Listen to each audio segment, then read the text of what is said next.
Halo, apa kabar semuanya? Semoga dalam keadaan baik dan sehat.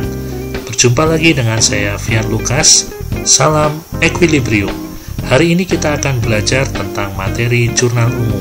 Selamat mengikuti, semoga bermanfaat. Jangan lupa subscribe. Jurnal umum bukanlah hal yang asing bagi seorang akuntan. Jurnal umum merupakan bagian dari akuntansi. Bagi seorang akuntan, jurnal umum sangat penting untuk memberi laporan transaksi keuangan secara kronologi kepada perusahaan. Jurnal umum akan mencatat transaksi dengan rinci, mulai dari tanggal, nama transaksi, jumlah atau nominal, dan keterangan lainnya. Untuk membuat jurnal umum, Anda harus memperhatikan ketentuan-ketentuan dalam persamaan dasar dan siklus akuntansi. Meskipun Anda hanya membuat contoh jurnal umum, tetap saja ketentuan persamaan dasar akuntansi perlu Anda terapkan. Karenanya, tidak heran jika ada beberapa orang, terutama yang tidak memiliki ilmu akuntansi, akan merasa kesulitan untuk membuat jurnal umum. Oleh sebab itu, agar tidak membuat kesalahan saat membuat jurnal umum, berikut akan dibahas mengenai jurnal umum, tahapan pembuatan, cara membuatnya, dan contohnya.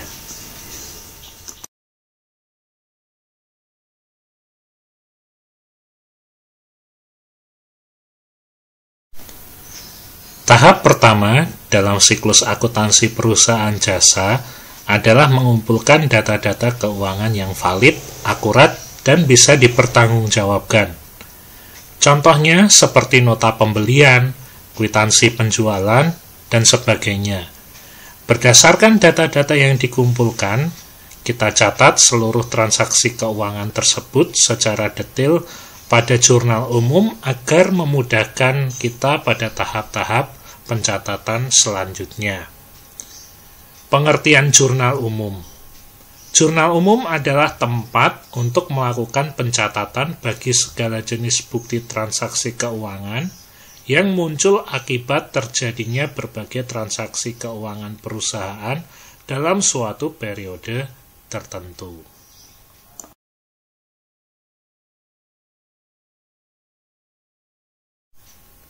Tujuan jurnal umum.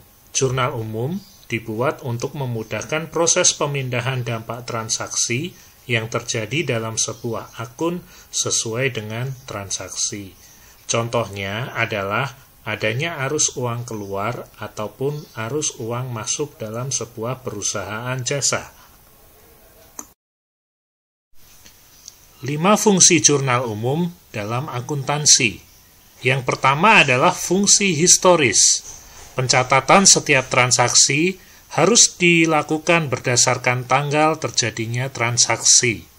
Yang kedua, fungsi pencatatan. Jurnal umum digunakan untuk mencatat setiap transaksi yang terjadi dalam sebuah perusahaan. Fungsi yang ketiga adalah fungsi analisis. Pencatatan dalam jurnal umum merupakan hasil analisis transaksi berupa pendebitan atau pengkreditan akun yang terpengaruh dalam sebuah transaksi tersebut. Fungsi yang keempat adalah fungsi instruksi. Catatan dalam jurnal umum merupakan perintah untuk mendebet atau mengkredit akun sesuai dengan catatan dalam jurnal. Berikutnya, fungsi yang kelima adalah fungsi informatif. Jurnal umum digunakan sebagai catatan dalam memberikan penjelasan mengenai bukti pencatatan transaksi yang terjadi. Berikutnya, saya akan menjelaskan bagaimana cara melakukan pencatatan di dalam jurnal umum. Di dalam akuntansi sendiri, terdapat 5 buah akun. Yang pertama adalah akun harta, yang kedua adalah akun utang, yang ketiga adalah akun modal, yang keempat adalah pendapatan, dan yang kelima adalah akun beban. Akun harta, utang, dan modal ini disebutnya sebagai akun real, akun neraca. Nah, kenapa disebut akun real atau akun neraca? karena akun ini, harta, utang, modal, itu akan selalu nampak dalam laporan pembuatan neraca. Nah, kemudian akun yang keempat dan yang kelima, akun pendapatan dan beban, ini disebut sebagai akun nominal. Kenapa disebut akun nominal? Karena akun nominal antara periode sekarang dengan periode berikutnya, akun pendapatan dan akun beban senantiasa berubah-ubah. Maka akun 4 dan akun nomor 5 ini disebutnya sebagai akun nominal. Nah, kemudian untuk metode pencatatannya sendiri terdapat dua kriteria, yaitu debit atau kredit. Nah, contohnya ketika harta bertambah, maka saldonya adalah di debit. Ketika harta bertambah, maka dituliskan saldonya di debit. Ketika harta berkurang, maka dituliskannya adalah di bagian kredit. Saldo normal dari harta adalah di debit. Nah, yang kedua, saldo berikutnya adalah utang. Ketika utang bertambah, maka dicatatnya adalah di bagian kredit. Sementara ketika utang berkurang atau terjadi pelunasan utang, maka ditulisnya adalah di bagian debit. Sementara saldo normal dari utang sendiri adalah pada kredit. Yang ketiga, modal. Ketika modal bertambah atau ada investasi daripada pemilik perusahaan ke perusahaannya, maka modal akan bertambah. Maka hal itu akan mempengaruhi posisi kredit. Ketika modal bertambah, maka posisinya adalah di kredit. Dan ketika modal berkurang, maka posisinya ada di debit. Sementara saldo normal dari modal adalah di kredit. Lalu yang berikutnya, yaitu adalah pendapatan. Ketika pendapatan bertambah, ada pemasukan dari pelanggan atau orderan dari pelanggan yang sudah dibayarkan, maka hal itu akan menambah pendapatan perusahaan. Ketika pendapatan perusahaan bertambah, maka saldo normalnya adalah di kredit. Sementara ketika pendapatan berkurang adalah saldo normalnya di debit.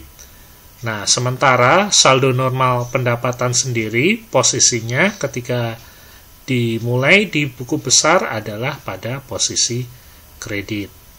Nah, yang akun terakhir, akun kelima adalah akun beban. Ketika beban bertambah, ada pembayaran beban listrik, air, telepon, atau beban gaji, maka debitnya bertambah. Maka pencatatan dilakukan di debit. Ketika terjadi pengurangan beban, maka dicatatnya beban itu di dalam kredit. Saldo normal beban sendiri adalah pada posisi debit. Nah, untuk akun-akun ini, saldo normal ini, teman-teman harus hafal semua. Harus di luar kepala. Jika tidak terjadi tidak hafal, maka akan terjadi yang namanya kesulitan. Jadi harus tetap dipahami dan dihafalkan. Seperti itu. Nanti ketika kita berlatih, lama-lama pasti kita akan hafal sendiri dan memudahkan kita untuk mempelajari bagian dari pelajaran akuntansi yang berikutnya. Berikutnya, saya akan menampilkan contoh format dari jurnal umum. Nah, jurnal umum sendiri terdiri dari beberapa bagian yang harus ada dalam pembuatan jurnal umum. Yang pertama, jurnal umum harus disertai dengan identitas perusahaan. Nah, misalnya di dalam contoh saya ini adalah perusahaannya adalah CV Zoe Maju Perkasa. Lalu bentuk laporannya adalah jurnal umum. Maka dia di bawah perusahaan kita tuliskan jenis laporan yang kita buat, yaitu jurnal umum. Lalu yang ketiga adalah periode penulisan laporan atau pembuatan jurnal umum tersebut. Misalnya saya tuliskan di sini adalah periode Maret 2019. Nah, identitas perusahaan ini penting untuk mengetahui kepada para pembaca laporan atau pembaca transaksi, siapapun yang berkepentingan di dalam pembacaan jurnal umum ini tidak akan mengalami kesulitan atau malah mengalami kebingungan karena tidak ada identitas yang jelas. Maka kita harus menuliskan identitas perusahaan dan kapan periode akuntansi jurnal umum itu dibuat. Nah, laporan berikutnya adalah tanggal, ya, harus disertai tanggal. Tanggal berapa transaksi itu dibuat harus dicatat secara berurutan, ya. Yang paling atas adalah tanggal terkecil, sementara semakin ke bawah maka tanggalnya adalah semakin besar. Harus berurutan dan tidak boleh acak-acak. Ya, jadi harus urut tanggalnya, mulai dari tanggal terkecil paling atas sampai paling besar adalah tanggal yang paling bawah adalah tanggal yang paling besar. Lalu jangan lupa juga ditampilkan adalah bulannya, karena transaksi saya contohnya bulan Maret, maka di sini saya tuliskan contohnya adalah bulan Maret. Nah, lalu berikutnya, kolom berikutnya adalah kolom keterangan. Kolom keterangan ini berisi nama-nama akun yang sudah kita pelajari tadi. Sebagian besar nama akun dibagi menjadi 5. Ada harta, utang, modal, pendapatan, dan beban. Untuk harta sendiri masih dibagi lagi menjadi beberapa bagian. Ada harta lancar, ada harta tetap, ada harta tidak berwujud. Begitu juga dengan utang, ada utang jangka panjang, ada utang jangka pendek. Nah, oleh sebab itu kita harus menghafalkan nama-nama akun yang tersedia atau nama-nama akun yang ada di dalam perusahaan jasa tersebut. Nah, kemudian di sini ada ref atau referensi. Nah, ref ini berisi dengan kode akun. Ya, setiap perusahaan dalam perusahaan jasa, nama akunnya pasti memiliki kode akun tersendiri. Contohnya misalnya akun harta. Akun harta pasti akan diawali dengan nomor 1. Nah, contoh akun harta misalnya kas. Nah, dalam perusahaan, kas sering dibuat dengan kode akun 101. Lalu bagaimana dengan utang? Utang pasti kode akunnya akan diawali dengan angka 2. Begitu juga dengan modal. Modal pasti akan diawali dengan angka 3. Kalau pendapatan pasti akan diawali dengan angka 4. Kalau masuk akun beban pasti akan diawali dengan angka nomor 5. Jadi urut sesuai dengan proses aturan yang ada di dalam pencatatan akuntansi, yaitu harta, utang, modal, pendapatan, dan beban. Nah, kemudian kolom berikutnya ada kolom debit dan kredit. Nah, nanti akan saya berikan contohnya bagaimana cara mengerjakan soal di dalam jurnal umum. Nah, kita akan melihat pada contoh soal yang pertama. Tanggal 3 Maret 2019, Pak Fian menginvestasikan uangnya sebesar 500 juta pada perusahaannya yaitu CV Zoe Maju Perkasa. Nah, ini ada PT-nya salah ya. Tadi di identitas dituliskan adalah CV Zoe Maju Perkasa. Ya, kita lihat menginvestasikan uangnya sebesar 500 juta. Karena dia menginvestasikan uangnya, maka hal tersebut akan berpengaruh kepada modal perusahaan. Modal perusahaan akan menjadi bertambah. Nah, ketika modal bertambah, maka dituliskan modal itu di dalam kredit. Ya, yaitu besarnya adalah 500 juta rupiah. Nah, dalam pencatatan jurnal umum ini, masing-masing akun harus berpasangan.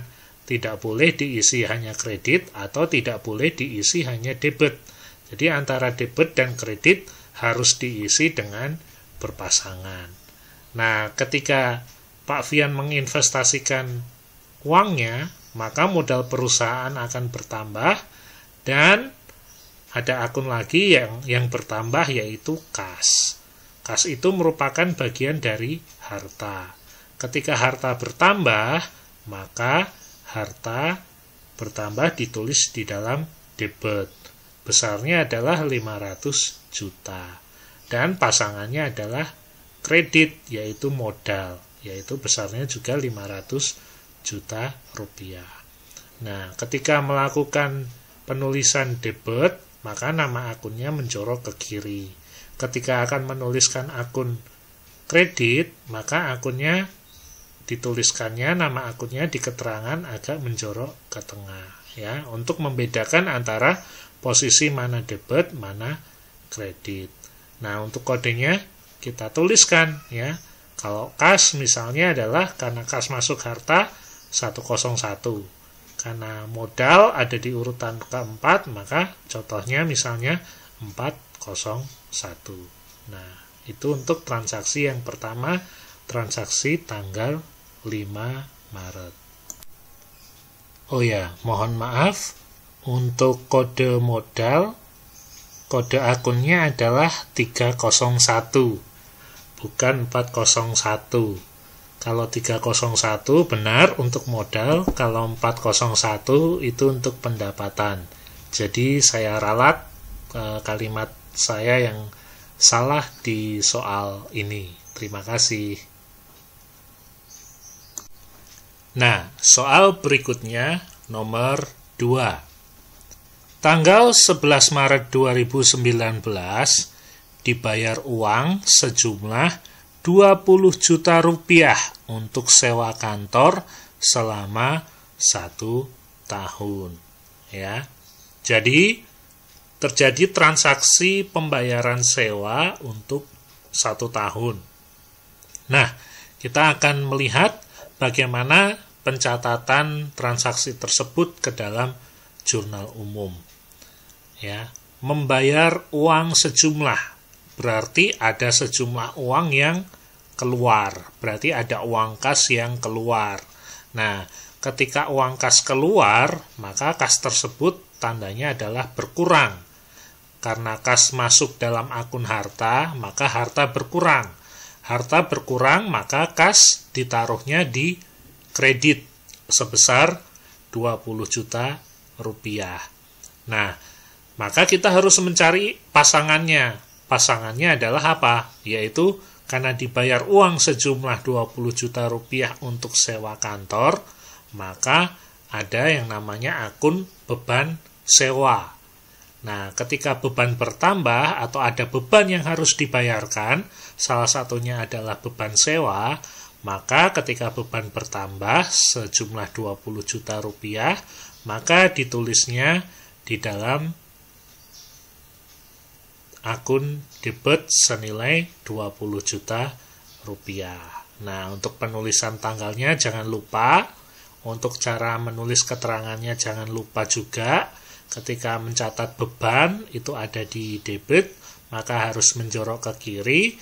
Kalau menuliskan kas yang posisinya di kredit, ketika kas berkurang berarti harus menjorok ke kanan dan dituliskan besarnya nominalnya. Jangan lupa juga kode akunnya. Nah, kode akunnya karena kas tadi sudah muncul di tanggal 5, kodenya 101, maka di tanggal berikutnya kalau ada muncul akun kas, maka kodenya juga harus sama. Seperti itu.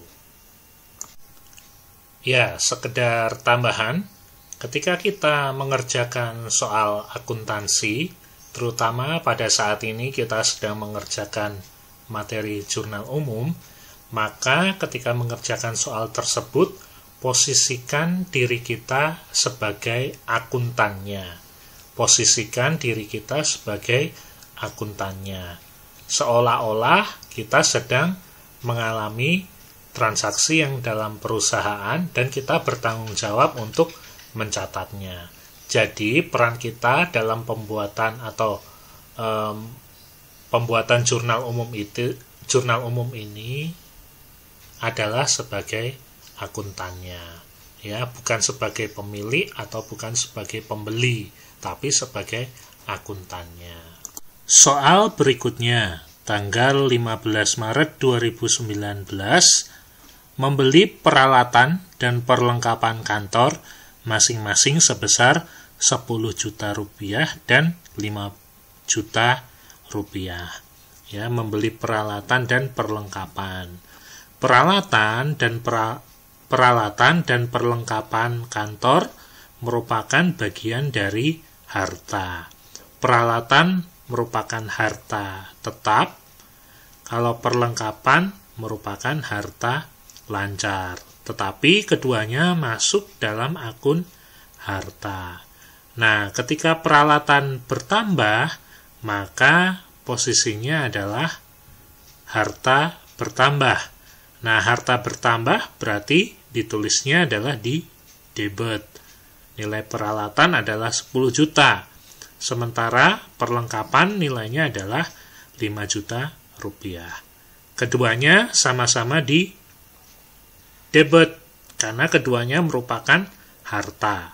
Peralatan kantor, harta tetap, perlengkapan kantor, harta lancar. Nah, ketika melakukan pembayaran terhadap pembelian peralatan dan perlengkapan, maka perusahaan mengeluarkan kas senilai total 10 juta ditambah dengan 5 juta, yaitu 15 juta rupiah. Maka kas menjadi berkurang sebesar 15 juta rupiah. Karena kas berkurang, maka posisinya adalah di kredit. Soal berikutnya, tanggal 20 Maret 2019, menerima pendapatan dari penjualan tunai sebesar 10 juta rupiah. Ya, ini artinya kita menerima uang dari pelanggan atau ada uang masuk ke dalam perusahaan. Karena ada uang masuk dalam perusahaan, maka kas bertambah. Ketika kas bertambah, posisinya adalah di debit senilai 10 juta. Lalu, apalagi yang mengalami perubahan karena adanya transaksi ini? Kreditnya adalah pendapatan. Karena ketika menerima pendapatan dari penjualan, maka pendapatan akan bertambah. Pendapatan bertambah adalah di kredit. Ya, maka pendapatan jasa ditulis di kredit sebesar 10 juta rupiah. Nah, kodenya 401 karena urutan nama akun tadi, ya kan? Harta, utang, modal, pendapatan. Pendapatan ada di nomor 4. Jadi, kodenya adalah 401. Nomor terakhir, yang nomor 5, dibayar gaji pegawai bulan Maret senilai 20 juta rupiah. Nah, di sini ada pembayaran gaji pegawai. Maka itu masuk ke dalam beban gaji. Ketika beban bertambah, maka posisinya adalah di debit. Ketika membayar beban gaji, maka ada yang berkurang, yaitu uang kas. Ketika kas berkurang, posisinya adalah di kredit. Nah, ini adalah penampilan dari jurnal umum yang tadi sudah kita kerjakan. Setelah selesai mengerjakan jurnal umum, jangan lupa di bagian akhir kita menghitung total keseluruhan dari semua transaksi yang telah terjadi di dalam debit maupun kredit. Antara debit dan kredit, besarnya saldo akhir atau besarnya total harus sama atau disebutnya harus balance. Demikian pembelajaran kita hari ini tentang jurnal umum. Terima kasih banyak sudah menyaksikan video dari saya. Jangan lupa subscribe. Bagi kalian yang belum mengerti, bisa menanyakan langsung di kolom komentar. Terima kasih banyak.